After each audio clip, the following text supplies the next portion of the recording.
बदअकीदों को अरे निकाल गया और थोड़ा हल्का कर दो। अरे आप जैसे शैतान को उस खाने से डर लगता है जिस पर बिस्मिल्लाह पढ़ा। अभी तो समझ रहा ही शैतान को उस खाने से बड़ा डर लगता है जिस पर बिस्मिल्लाह पढ़ दिया है। अब साइज के पैजामा वाले को उस खाने से बड़ा डर लगता है जिस पर सूरह फातिहा पढ़ा। अब सुनोगे तो थोड़ा सा होश में आएगा। बोल बोल बोल बोल।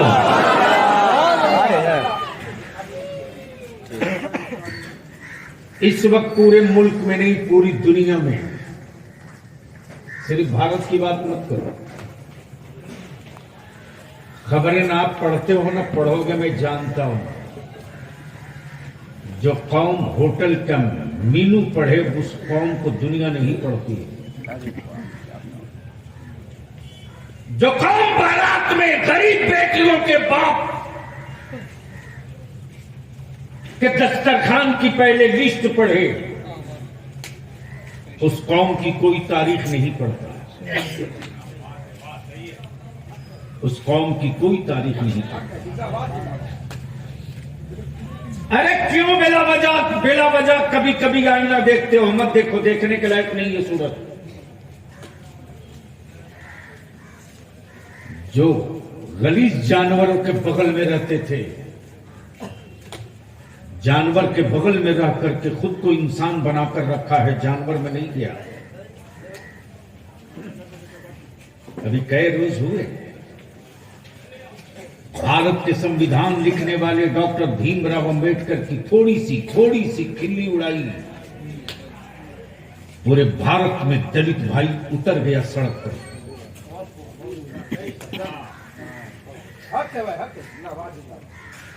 अरे अपना थप्पड़ अपने चेहरे पर मारो यार, क्यों बचा के रखे हो? ये शक्ल देखने के लायक नहीं बची है।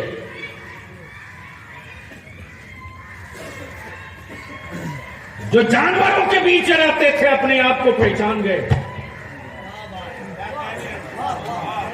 और 750 साल जिसके बाप दादा ने हुकूमत की, आज वो अपनी मस्जिदों की हिफाजत की भीख मांग रहा। जितने नेशनल चैनल वाले हैं बलियाबी को हर 15 दिन पर ट्रायल कर रहे हैं, लेकिन बलियाबी को की सेहत पर इसका कोई असर नहीं पड़ता। इसलिए कि जिंदगी जब अपनी समझूंगा तो मौत से डर लगेगा। जिस दिन जिंदगी अपनी समझ लोगे उस दिन मौत से डरोगे। और जिस दिन जब तक जिंदगी रब की अमानत समझोगे ना, मौत तुझसे डरेगी, मौत तुझसे डरेगी। बस जहन को थोड़ा सा करीब कर लो। आज पूरी दुनिया में कर लो गूगल, अब भी यही कर लो और पूछ लो मिस्टर गूगल से, इस वक्त आसमान के नीचे जमीन पर सबसे बड़ा मजहब कौन? गूगल बोलेगा इस्लाम है। जोर से उसी गूगल से पूछ लो दुनिया में सबसे ज्यादा पढ़ी जाने वाली किताब कौन सी है? गूगल तुरंत जवाब देगा, पूरी दुनिया में सबसे ज्यादा पढ़ी जाने वाली किताब का नाम कुरान है। और कुफ्र को डर इसलिए रखता है कुरान से, इसलिए कि तुमने इस्लाम की तारीख नहीं पढ़ी, लेकिन नागपुर वालों ने इस्लाम की तारीख पढ़ी है, अमेरिका वालों ने इस्लाम की तारीख पढ़ी है। और बलियाबी खिजरपुर के छोटे से मजमे से बलियाबी अपने आप को इंटेलेक्चुअल कहलाने वाले उन मुसलमानों से पूछता है, बताओ फलस्तीन में ईमान वालों के बच्चे हर सेकंड शहीद हो रहे हैं, हर सेकंड शहीद हो रहे हैं। इसराइल और अमेरिका ने यह समझा था कि ये नन्ही जाने हैं, चीख के खामोश हो जाएंगी। ये नन्ही जाने हैं, थोड़ी देर तड़पेगी, चुप हो जाएंगी। मकानों के मलबे के नीचे ये मुट्ठी भर लोग हैं, दब जाएंगे। लेकिन देख, मुस्तफा वालों की खून की एक एक बूंद की करामतें पूरी दुनिया में दिखने लगी है। घायल यहां फलस्तीन में मेरे बच्चे हो रहे हैं और अमेरिका के व्हाइट हाउस के सामने दुनिया ला इलाहा इल्लल्लाह पढ़े। सुभान अल्लाह, सुभान अल्लाह। और ये कहने पर जमाना मजबूर है कि आखिर ईमान वालों की मांगों की दूध की तासीर कैसी है कि दुनिया मौत देख करके भाग जाती, मजहब बदल देती। लेकिन ये इस्लाम का रंग कैसा रंग है कि मरती लुटती हुई जिंदगियां माएं देखती है, लेकिन मातम नहीं करती, सत्य शुक्र अदा करती है, गाओ गिरिया नहीं करती, बल्कि फख्र के साथ कहती है, हाँ हाँ मैं शहीद की माँ हूँ, हाँ हाँ सुभान अल्लाह, सुभान अल्लाह, सुभान अल्लाह। मैं शहीद की माँ हूँ। बलिया भी हम अपनी अदालत से इंसाफ तू मांगता है, बलिया भी आपकी अदालत से इंसाफ मांगता है। कहाँ गए इत्तेहाद की बात करने वाले, कहाँ गए खोने की बात करने वाले, कहाँ गए बैदानियत के नाम पर एक झंडे के नीचे आने वाले की बात दावत देने वाले कहाँ गए? निकलो निकलो निकलो। पूरी दुनिया का मरकज काबा है, सारे आलम का मरकज काबा है। पूरी दुनिया के ईमान वालों को काबे से बड़ी उम्मीद होती है। लेकिन बता दो, बता दो, बता दो, 1.5 साल बीतने जा रहा, 1.5 साल। तकरीबन 2.5 लाख से ज्यादा नौजवान हमारे शहीद हो चुके। फलस्तीन का वजूद मिट गया, लेकिन आज तक के नामे काबा एक लफ्ज न बोल सका, एक लफ्ज न बोल सका। अगर बोला है तो बता दो बलियाबी को, तब बलियाबी कहता बेसाइज के पैजामा वालों, वो काबे का इमाम तो हो सकता है, अमीरुल मोमिनीन नहीं हो सकता, अमीरुल मोमिनीन नहीं हो सकता। और आज तक एक लफ्ज न बोल सका। क्या सऊदीया के ज़कात खोरों में दम है जो उससे एक लफ्ज बुलवा सके? तब बलिया भी कहता है, वो लंबा कुर्ता पहनकर काबे की कमाई से हवेली बनाने वालों, तुझसे करोड़ों दर्जा भारत का सुन्नी मुसलमान बेहतर है कि हर रोज दिल्ली के सत्ता के सीने पर चढ़कर फलस्तीन की बात करता है। इसलिए कि हमने सऊदीया की ज़कात नहीं खाई है, गरीब नवाज का सदका खाया। यही फर्क है उनमें और उनमें, यही फर्क। अब थोड़ी सी तवज्जो कर दो। एक है डिजिटल, एक है फिजिकल। इस्लाम डिजिटल नहीं है जो फिल्म के जरिए चले, इस्लाम डिजिटल नहीं है। हाँ, इस्लाम डिजिटल नहीं है जो लीला के जरिए समझाया जाए। अच्छा, क्या गजब की बात है साहब, तवज्जो चाहो। मार्केट के खरीदे हुए माबूदों को सजदा करने वाले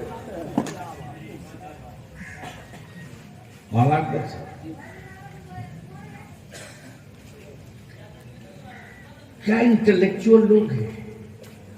मिट्टी मेरे खुदा की बना दिया माबूद, पानी मेरे अल्लाह बना दिया माबूद। इस पर बड़ा बवाल चल रहा, बहुत बवाल चल रहा।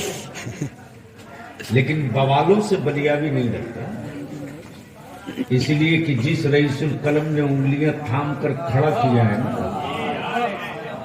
इसने बड़े बड़े तूफान देख करके हैबिचुटेड हो चुका हूं। मैं जानता हूं कि आंधियों की उम्र लंबी नहीं होती, तूफानों की जिंदगी बड़ी नहीं होती। दिल लगाइएगा, इस्लाम डिजिटल नहीं है, इस्लाम। और डर लग रहा पूरी दुनिया के कुफ्र को सिर्फ दो से, एक का नाम इस्लाम है, दूसरे का नाम। अब सवाल यह है कि लाइब्रेरी में किताबें तो बहुत है, कुरान ही से क्यों डर लग रहा? सुनोगे तो बोल दो, जोर से बोल दो। किताबें तो बहुत है, कुरान से क्यों डर लग रहा?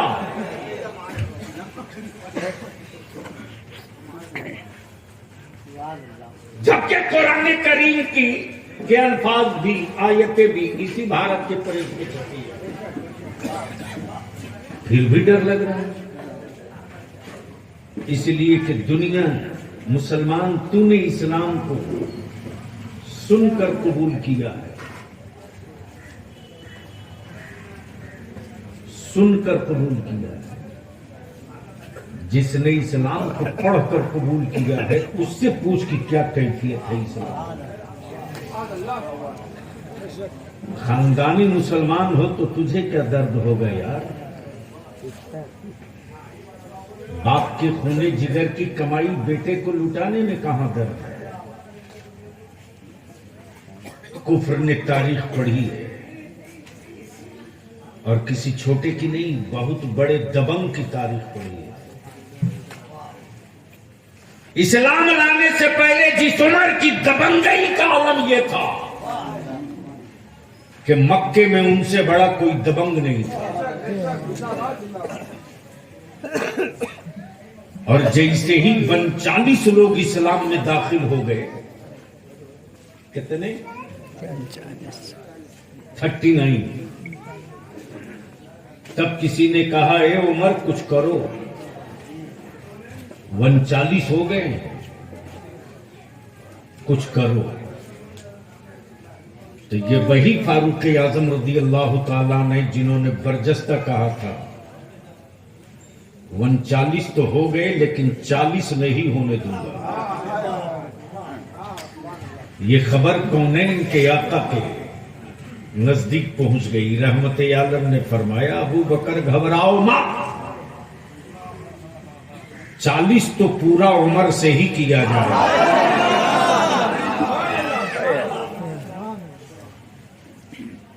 अब जरा सा ज़ौर तवज्जो कीजिएगा, कुरान से डर क्यों लगता है?